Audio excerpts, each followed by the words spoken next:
Hey, what's up guys, Totally Dubbed here, and today I'm doing a video review for the AOC Q2770PQU. So this is a 27-inch monitor that has a PLS panel of 1440p as a resolution. It has a 5 milliseconds response time and it has a 60 Hz refresh rate. Unfortunately, the panel cannot be overclocked simply because when you try and overclock it past 60 Hz, you start getting frame drops. And by that I mean, if you look at this picture over here, you'll be able to see it dropping a frame on the UFO test at 80 Hz. So it is a 60 Hz monitor and doesn't go above that. Its price range is between £320 and £400. I'm going to take the overclocker's UK price of £330 as of today, which is the 31st of August 2014, in order to reference it and put it at a certain price bracket. So that's the price I am reviewing it at today.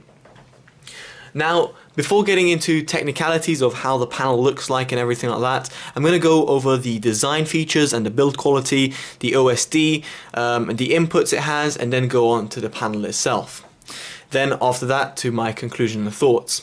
So first of all, the design and the build. As you'll be probably able to see, it's got a black matte finish to it with a nice AOC logo over here. Other than that, it looks very standard from the outside. There's nothing too special over there and it doesn't look too bad. The screen itself is not glossy, it's got a matte finish, which is great because you don't get reflections, but it doesn't aid the contrast ratio when it comes towards the blacks. So the actual panel itself looks quite nice, and the design is not too mind-blowing. But the actual features that it has is really good. The monitor can pivot 180 degrees, it can swivel and it can tilt. It's a really versatile, and it can go up and down, by the way. So it's a very versatile monitor and it can be used in all different types of places. I really love what AOC have done here because they've got a really nice solid stand. The monitor, doesn't wobble much. Or wobble at all, should I say, unless you're really shaking it like I was doing in the video right there. And more so, you can put it in all different types of scenarios. You can put it like that if you're a designer and you want to, have different type of, you want a portrait rather than landscape look. So it's really nice in terms of that, and I really like what AOC have done with that. The bezel is slightly thick in comparison to some of the other models, but that said, I am used to something like that, or a little bit thicker anyway, so it's nothing special. I just thought I should point that out just in case you were wondering. Now, in terms of the actual inputs that it's got, the inputs it's got are quite versatile. I'm going to go to the Digital Versus website and you'll be able to see a nice picture over here. Let me just bring you guys closer. And you'll be able to see over here you've got DisplayPort, VGA, DVI, HDMI with audio jacks, and you've got a USB 3.0 input over here. USB 3.0 input has 4 USBs, 2 underneath over here and 2 on the side. It's like on the side of the monitor, which would be there. And what's quite good about the 2 extra ones on the side is that they can charge your device whilst the monitor is actually on standby, which is brilliant if you have smartphones on your desk like I do. The inputs are nice because you've got exactly what you'd need, all types of different things. For example, you can connect your PC up to DVI, and then you can have your Xbox via HDMI and your laptop via VGA, for example. So it's great that you have all these different types of inputs. So that was impressive because in some other displays you'd be surprised that you don't find some of these inputs. The audio jacks are quite simple. You've got an input jack and you've got an output jack. The output jack is for if you were having like a HDMI input via your Xbox and you want to listen to your music or whatever, then you can use it via the jack over here. So overall, the design and the features it's got are really good, and I really love what AOC have done here. It's professional and yet complete at the same time. So great job AOC there. I should also say that you do get provided with a DVI, a VGA, HDMI and a USB 3.0 cable, so in terms of its contents, great to have everything there included, and you get a UK socket, obviously if you're in the UK. So that is great by AOC. Now moving on to the actual buttons, when I was saying about the OSD. Now the buttons over here are located on the bottom right hand side, which is, to be honest, the norm. You got a little light over here which indicates if it's on or off, and I should note something, that if you switch it off and then you switch it back on, it's got that AOC logo that comes up and a slight lag before the input is turned on. So as you'll be able to see over here, it just takes a little bit of time and then it comes up. It's a shame you've got that little bit of lag, but to be honest, as are very much an industry norm throughout different monitors out there by different manufacturers. Now the OSD itself, let me just pop this up, just zoom in. The OSD itself is very nice. I've quite liked the OSD from AOC so far, and you got nice range of options, luminance for example, contrast, brightness. You got overdrive over here, which is used for helping reduce that input lag, which I'll touch on in a little bit. You got color setup, which I put on user, picture boost, which I don't use, but you know, you can use it if you want.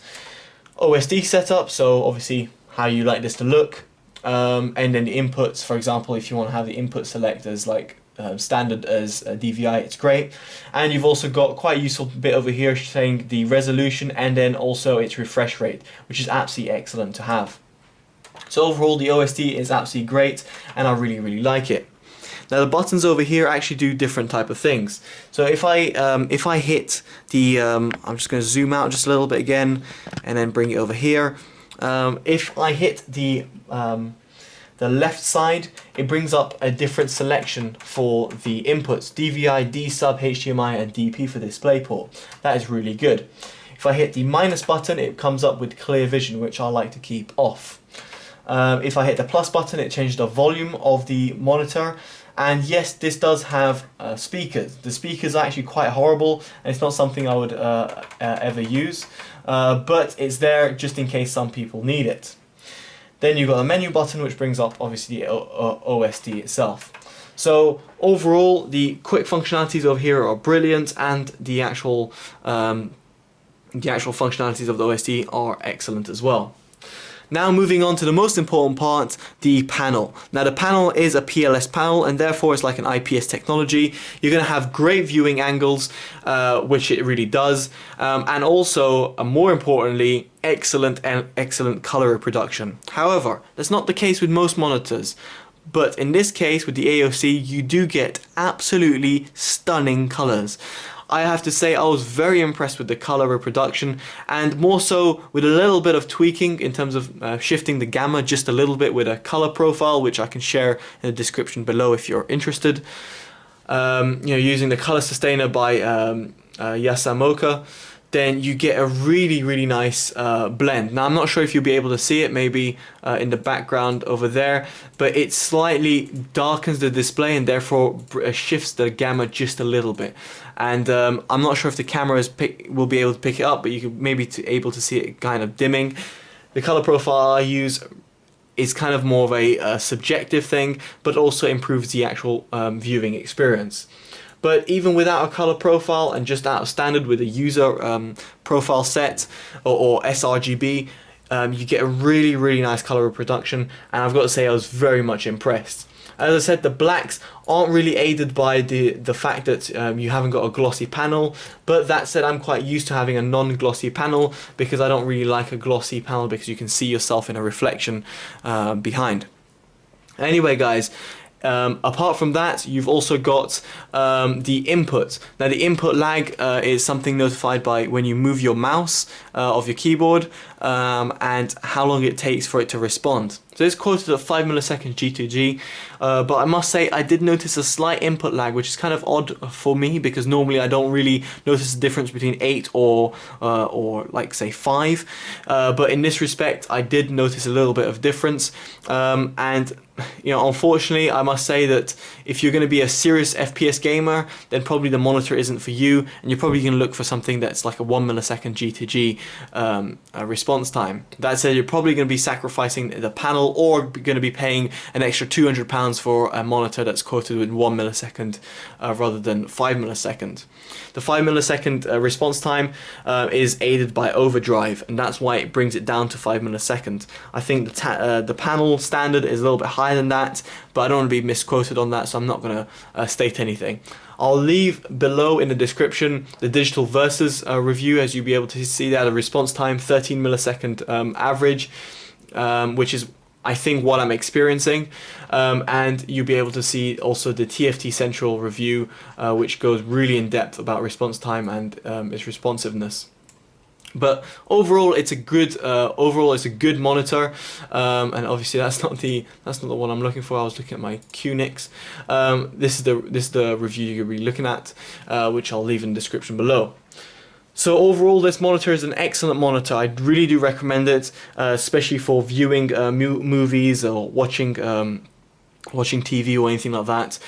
If you're going to be gaming not too seriously, then it'll be absolutely fine for you. But if you take the games a bit too seriously, then you're probably going to want a panel that's a little better in response time, or at least less noticeable. As I said, 5 millisecond is absolutely perfect. You know, I have an 8 millisecond panel myself, and I use that as a daily driver, which is a QNX QX270. However, I think this is being aided by overdrive to bring it down to 5 milliseconds, and therefore you have a slight delay, especially with the different inputs. It always adds that little bit of delay. So I noticed a little bit of delay, but you know, that could just be me and maybe not you. Anyway guys, hopefully you've enjoyed this review, and yet again, great monitor to get, and it's the AOC Q2770PQU. Alright guys, don't forget to like, comment and subscribe, and definitely do let me know your comments in the below. Alright guys, take care. Bye bye.